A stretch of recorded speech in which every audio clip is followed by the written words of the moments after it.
Tollywood বা কলকাতার টালিগঞ্জ শহর থেকে বাংলা চলচ্চিত্র নির্মাণ করা হয়।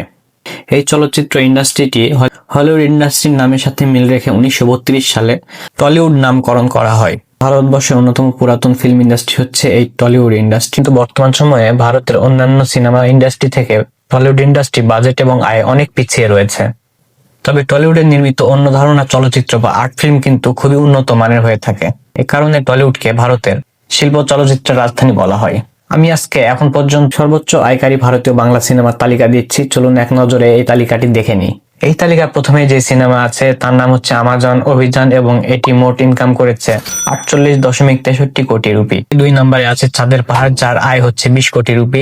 3 নম্বরে আছে পথের পাঁচালী, যার এখন পর্যন্ত আয় হচ্ছে 11.50 কোটি। 4 নম্বরে রয়েছে বস ব্যাক টু রুল, এই সিনেমাটি আয় করেছে 10.50 কোটি রুপি।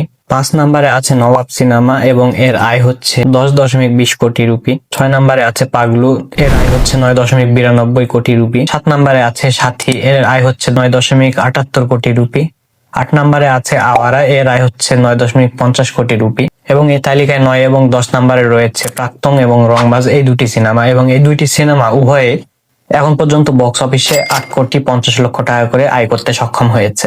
তো এই লিস্টের শেষে একটি কথা বলতে চাই যে ভারতীয় বাংলা ইন্ডাস্ট্রিতে দেব এবং জিৎ একচেটিয়া রাজত্ব করলেও আমাদের শাকিব খান এমন একজন নায়ক যে বাংলাদেশ এবং ভারতের দুই ইন্ডাস্ট্রি মিলে সর্বোচ্চ সেরা 10 আয়কারী সিনেমার তালিকায় তার সিনেমা আছে এবং বলা যায় তিনি দুই ইন্ডাস্ট্রিতেই সফল। আপনারা এই 10টি সিনেমার মধ্যে কোনটি কোনটি দেখেছেন নিচে কমেন্ট করে জানান।